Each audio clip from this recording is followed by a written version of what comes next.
يصلون على النبي يا أيها الذين آمنوا صلوا عليه وسلموا تسليما.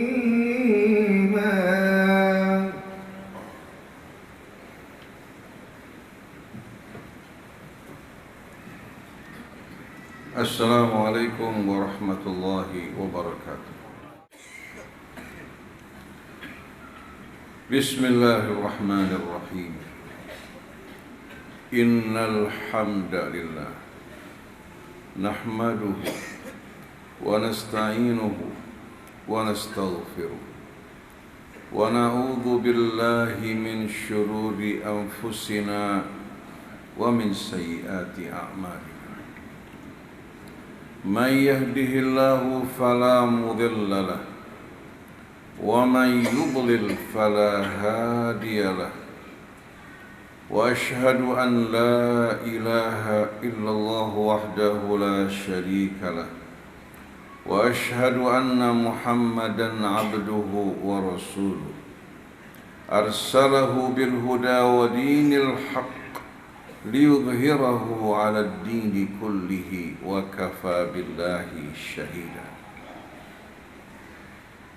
يقول عز من قائل في محكم تنزيله يحث عباده على الصلاة على نبيه المصطفى إن الله وملائكته يصلون على النبي يا أيها الذين آمنوا صلوا عليه وسلموا تسليما.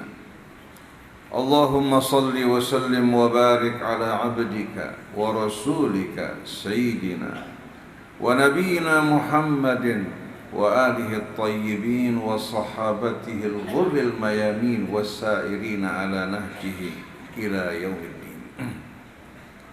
أما بعد فيا عباد الله أوصيكم ونفسي بتقوى الله وطاعته لعلكم تفلحون. يقول عز من قائل يا أيها الذين آمنوا اتقوا الله ولتنظر نفس ما قدمت لغد واتقوا الله إن الله خبير بما تعملون ولا تكونوا كالذين نسوا الله فأنساهم أنفسهم أولئك هم الفاسقون.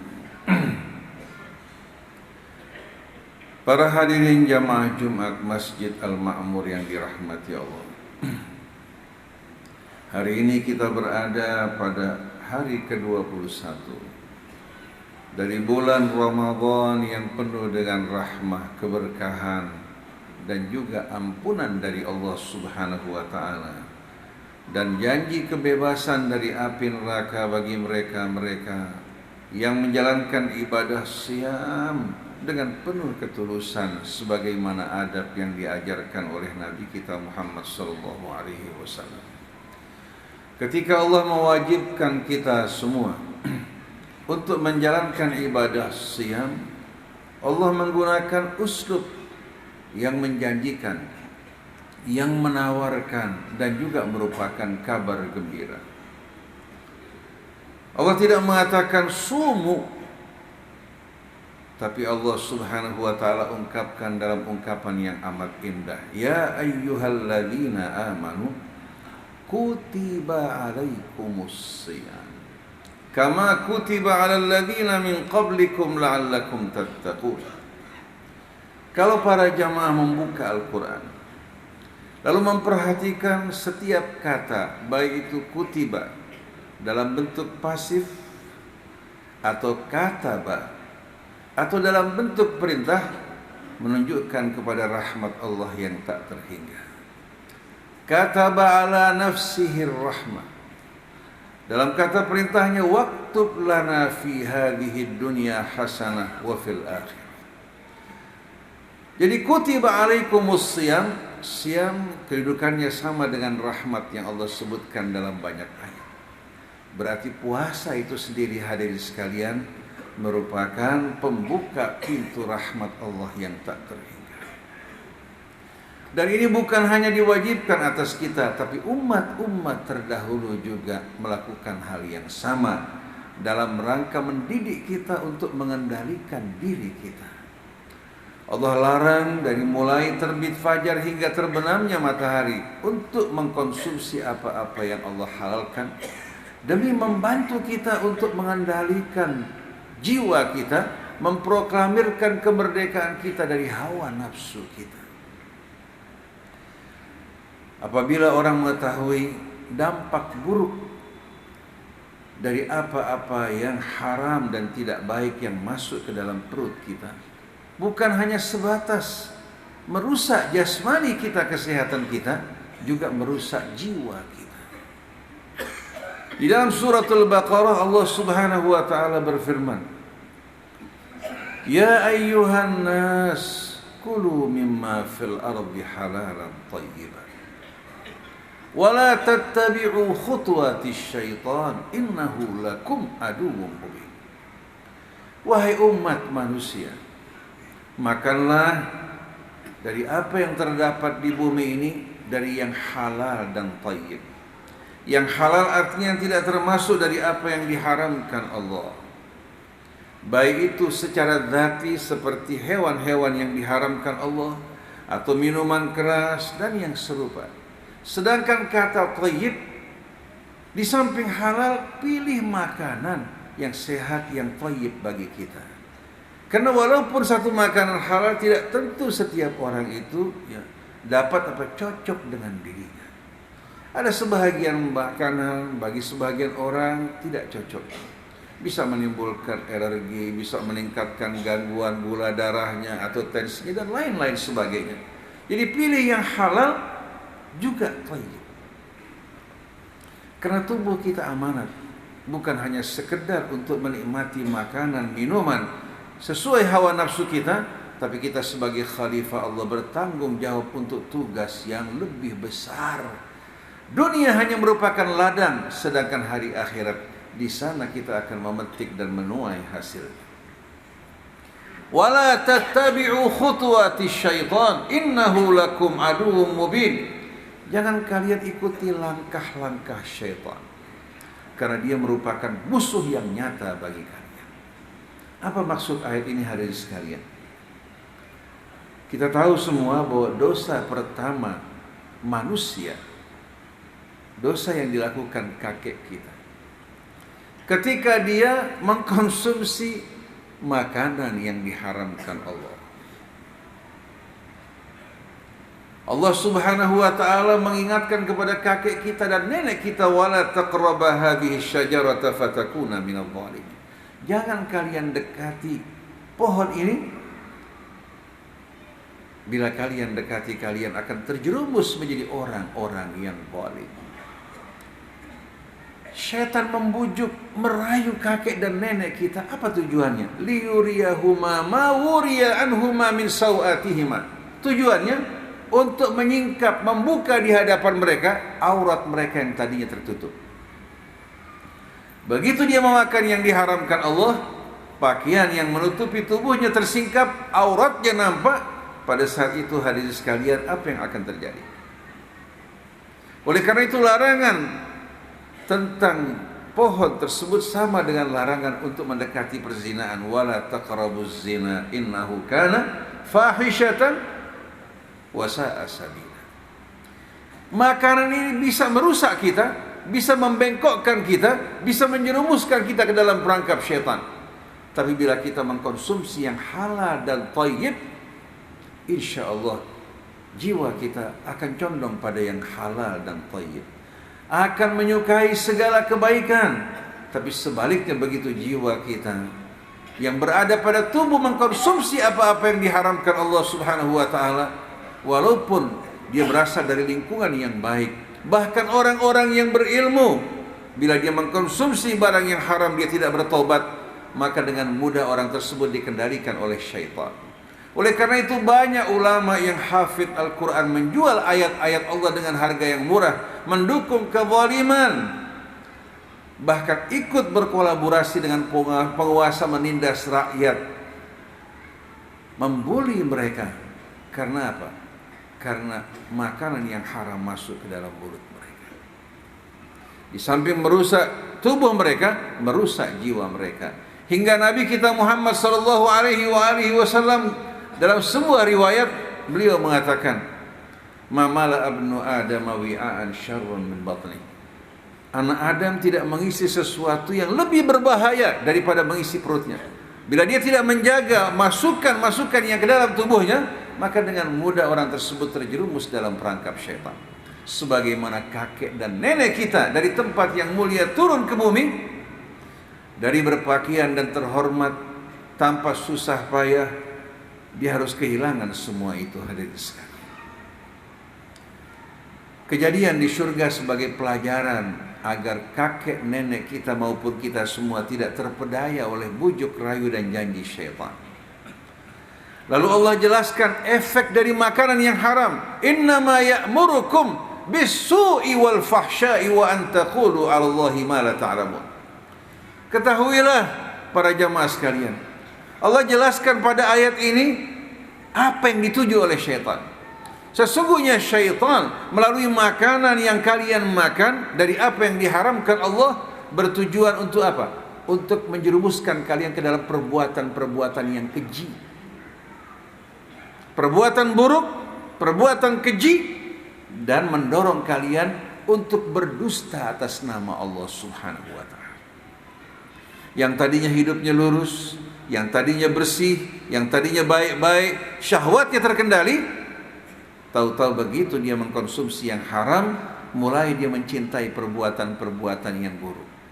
Mulai condong kepada perbuatan yang keji, dan dia mulai berani menempatkan ayat-ayat Allah bukan pada tempatnya. Ada seorang wanita mengadu tentang dirinya dan suaminya sebagai pelajaran buat kita semua. Wanita ini hari sekali berjilbab panjang, suaminya pun termasuk orang yang berasal dari kader-kader yang dikader untuk betul-betul memperjuangkan Islam. Ketika dia pertama diangkat sebagai wakil rakyat, luar biasa perhatiannya, perjuangannya. Tapi ketika dia melihat orang di sekelilingnya dengan mudah, dari tidak punya apa-apa sampai memiliki aset di mana-mana tempat dan kendaraan yang mewah tanpa ada hukuman, mulai hatinya tergiur. Akhirnya mulai dia menerima apa yang diterima oleh mereka. Mulai cara hidupnya berubah, mulai dia membeli aset di sana sini dan lupa akan tujuan dan perjuangan. Akhirnya satu hari istrinya terkena penyakit kotor. Si istri marah luar biasa. Ketika dia memeriksakan dirinya terkena penyakit kotor, ternyata akibat suaminya mulai hari ini sekalian jajan di luar dengan perempuan-perempuan yang tidak benar. Bahkan di handphonenya terdapat foto-foto wanita yang tidak baik, padahal dulu suaminya termasuk orang yang paling jijik terhadap perbuatan tersebut. Tapi dari makanan yang haram yang masuk ke dalam tubuhnya merusak jiwanya. Dan inilah hadirin sekalian yang sedang terjadi di negeri kita. Banyak orang-orang yang rusak jiwanya, melakukan perbuatan-perbuatan yang tidak benar, berkolaborasi dengan kezaliman, melakukan perbuatan keji tanpa malu-malu, disebabkan memakan apa yang diharamkan Allah. Setelah itu mulai dia membela dirinya dengan menempatkan ayat-ayat Allah bukan pada tempatnya. Jadi innama ya'murukum bis-su'i wal fahsya'i wa an taqulu 'alallahi ma la ta'lamun.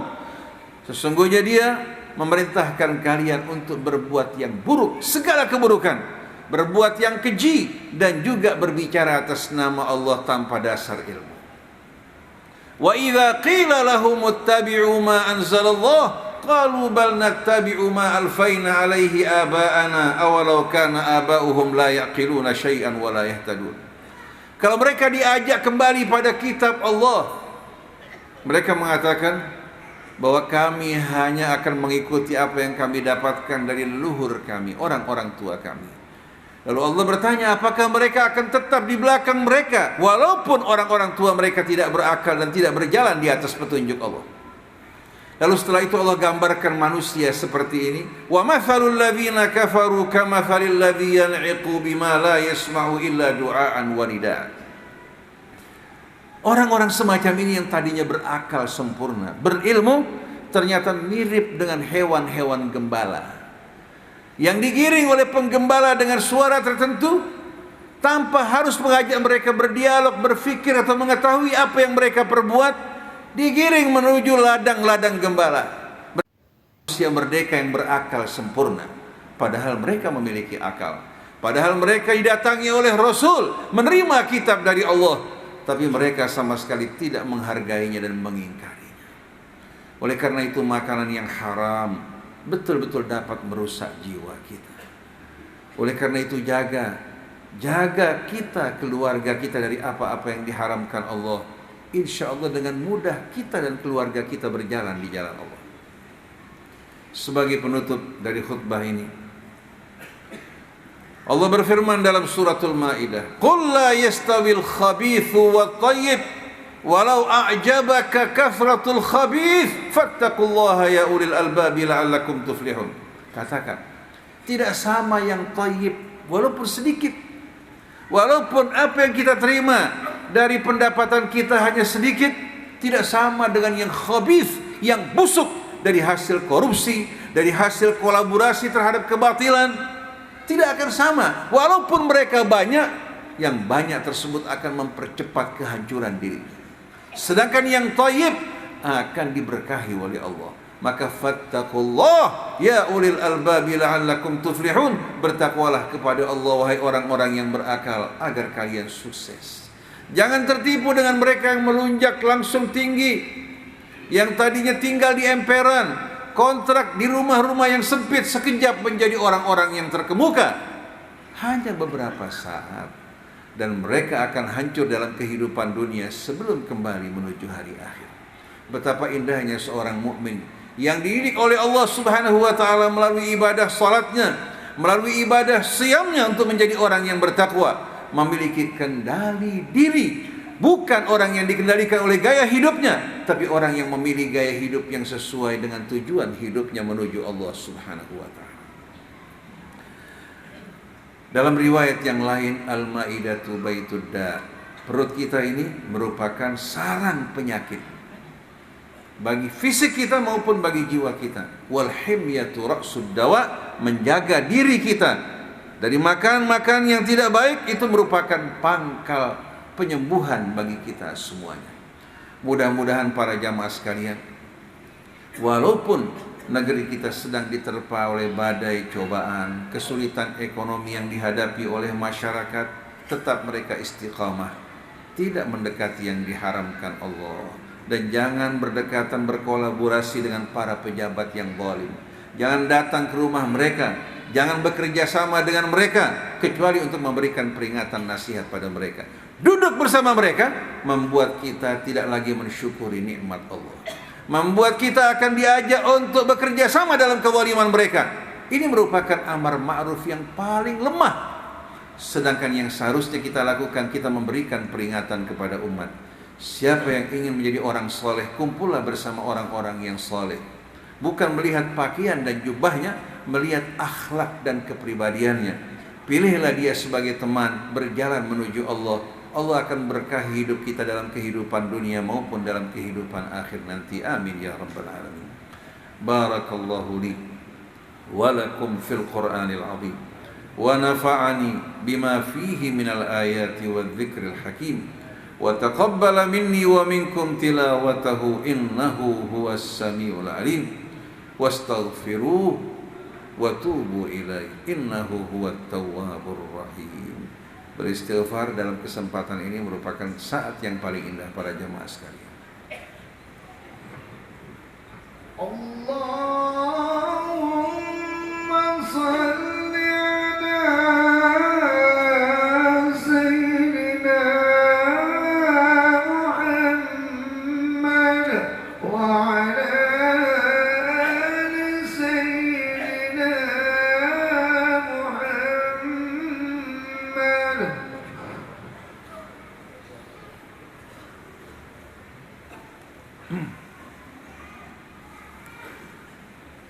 Alhamdulillah.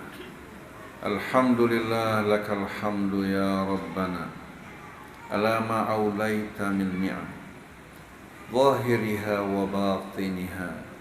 Allahumma awzi'na syukrak wa a'inna ala ta'atika wa dhikrika wa syukrika wa husni ibadatik. Allahumma salli wa sallim wa barik ala habibika al-Mustafa alladhi istafaitahu wa ja'altahu rahmatan lil alamin bashiran wa nadhira faballagha risalatak wa adda amanatak wa nasaha ibadak wa tarakana jami'an alal mahajjatil bayda layluha kanahariha la yazighu anha illa halik. Salawatu rabbi wa salamuhu alaihi wa ala alihi wa sahbihi wa man ihtada bihadihi ila yaumiddin. Ibadallah, usikum wa nafsi bitaqwallahi wa ta'atihi la'allakum tuflihun. Yaqulu Allahu tabaraka wa ta'ala, ya ayyuhalladzina amanu qu anfusakum wa ahlikum nar. Wa atba'a Allahu ba'da dhalika munadiyan ibadahu bit-taubati wal inabati ilaihi biqaulih, ya ayyuhalladzina amanu tubu ila Allahi taubatan nasuha. Asa rabbukum an yukaffira ankum sayyiatikum wa yudkhilakum jannatin tajri min tahtiha al-anhar yawma la yukhzillahu an-nabiyya walladzina amanu ma'ah nuruhum yas'a baina aydihim wa bi aymanihim yaquluna rabbana atmim lana nurana waghfir lana innaka ala kulli syai'in qadir. Allahumma ighfir lil mu'minina wal mu'minat والمسلمين والمسلمات الأحياء منهم والأموات. اللهم أعز الإسلام والمسلمين وأهلك الكفرة والظالمين ودمر أعداءك أعداء الدين. اللهم انصر إخواننا المجاهدين المظلومين في غزة وفي كل مكان. اللهم وحد صفوف المسلمين. اللهم اجمع كلمة المسلمين. اللهم ألف بين قلوب عبادك المسلمين المؤمنين. اللهم ربنا أفرغ عليهم الصبر وثبت أقدامهم وانصرهم على القوم الكافرين. اللهم دمر أعداءك أعداء الدين من الصهاينة والملاحدة والكفرة والظالمين والمنافقين ومن تواطأ معهم. اللهم دمرهم تدميرا وفرقهم تفريقا وشتتهم تشتيتا وألقي في قلوبهم الرعب وأنزل عليهم غضبك وعذابك بقوتك وعزتك يا ذا الجبروت. اللهم ربنا آتنا في الدنيا حسنة وفي الآخرة حسنة وقنا عذاب النار. ربنا تقبل منا إنك أنت السميع العليم وتب علينا إنك أنت التواب الرحيم. بفضل سبحان ربك رب العزة عما يصفون وسلام على المرسلين والحمد لله رب العالمين. عباد الله، إن الله يأمر بالعدل والإحسان وإيتاء ذي القربى وينهى عن الفحشاء والمنكر والبغي يعظكم لعلكم تذكرون. فاذكروا الله العظيم يذكركم ولذكر الله أكبر وأقم الصلاة.